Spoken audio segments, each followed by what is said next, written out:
तो दोस्तों, हम आ गए हैं फिर से एक न्यू कहानी को लेके।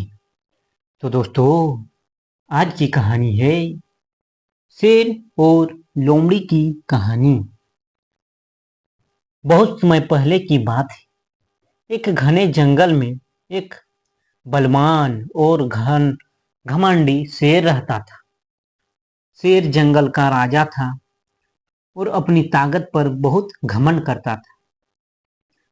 हर जानवर उससे डरता और उसकी आज्ञा का पालन करता था। शेर जब भी शिकार पर निकलता तो पूरा जंगल सहम जाता। शेर को यह पसंद था कि सब जानवर उससे डरे और उसकी सेवा करें। एक दिन शेर शिकार पर निकला, लेकिन उसे कोई शिकार नहीं मिला। वह बहुत थक गया था और भूखा भी था। गुस्से में वह जंगल के बीचों बीच बैठ गया और गरजते हुए बोला, अब से हर दिन एक जानवर खुद मेरे पास आएगा और मैं उसे खाऊंगा। अगर किसी ने मेरी आज्ञा का पालन नहीं किया तो मैं पूरे जंगल को तबाह कर दूंगा। सभी जानवर डर गए। अगले दिन एक हिरन खुद चलकर शेर के पास गया और शेर से ने उसे खा लिया। इस तरह हर दिन एक जानवर अपनी बारी पर शेर के पास जाता और उसकी भेंट चढ़ जाता। जानवरों की संख्या दिन व दिन घटने लगी और सभी बहुत दुखी थे। लेकिन वे शेर की ताकत के सामने बेबस थे। जंगल में एक चालाक लोमड़ी भी रहती थी। वह जानवरों के दुख को देखकर बहुत चिंतित हुई। उसने सोचा, अगर ऐसे ही चलता रहा तो एक दिन हम सब मारे जाएंगे।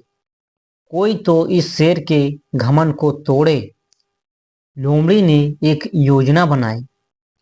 अगले दिन उसकी बारी थी। वह जानबूझकर देर से शेर के पास पहुंची। शेर भूख से तड़प रहा था और उसकी आंखें गुस्से से लाल हो रही थी। शेर ने गरजते हुए पूछा, क्यों आई देर से? क्या तुम्हें मेरी ताकत का अंदाजा नहीं? लोमड़ी ने सिर झुकाकर कहा, महाराज, कृपा गुस्सा मत कहो। मैं तो समय पर ही चल पड़ी थी, लेकिन रास्ते में मुझे एक और शेर मिल गया। वह कहने लगा कि अब वही जंगल का असली राजा है। उसने मुझे पकड़ लिया और कहा कि मैं तुम्हारे पास न जाऊं, लेकिन मैं बड़ी मुश्किल से उससे बचकर आया हूं। शेर यह सुनते ही आग बबूला हो गया। उसे किसी और शेर की मजदूगी बिल्कुल बर्दाश्त नहीं हुई। उसने लोमड़ी से कहा, जल्दी से मुझे वहां ले चलो जहां वो दुस्साहसी शेर छिपा है। आज मैं उसे सबक सिखा दूंगा कि असली राजा कौन है। लोमड़ी मुस्कुराई और बोली,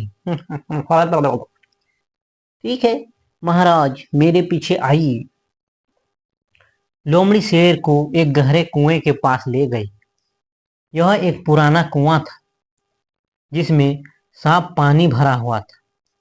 लोमड़ी ने शेर से कहा, महाराज, वह शेर यहीं छिपा है, आप खुद ही झांक कर देख लीजिए। शेर ने जैसे ही कुएं में झांका, उसे अपनी ही परछाई पानी में दिखाई दी। वह समझा कि वही दूसरा शेर है। उसकी गरज पूरे जंगल में गूंज उठी, कैसी हिम्मत है तेरी मेरे जंगल में रहने की? शेर गरजा और कुएं में छलांग लगा दी। बेवकूफ शेर, पर जैसे ही वह कूदा वह सीधे पानी में गिरा और डूबने लगा। शेर तैर नहीं सकता था और जल्दी ही वह पानी में डूबकर मर गया। बेचारा। लोमड़ी चुपचाप मुस्कुराते हुए बोली, बुद्धि ताकत से बड़ी होती है। इसके बाद पूरा जंगल खुशी से झूम उठा। नाचो रे, शेर मर गया, नाचो रे। जानवरों ने मिलकर लोमड़ी की प्रशंसा की और उसे सम्मानित किया। अब कोई भी जानवर डर कर नहीं जी रहा था। जंगल फिर से खुशहाल हो गया। तो दोस्तों, कहानी अच्छी लगी है तो एक लाइक जरूर कर दीजिएगा। तो दोस्तों, इस कहानी से हमें क्या सीख मिलती है? इस कहानी से हमें सीख मिलती है कि बुद्धिमत्ता और चतुराई से बड़ी समस्या का समाधान निकाला जा सकता है। ताकतवर होने से ज्यादा जरूरी है समझदार और विवेकशील होना। लोमड़ी ने बिना किसी लड़ाई के शेर जैसे शक्तिशाली जानवर को मात दी। केवल अपनी चालाकी और सूझबूझ से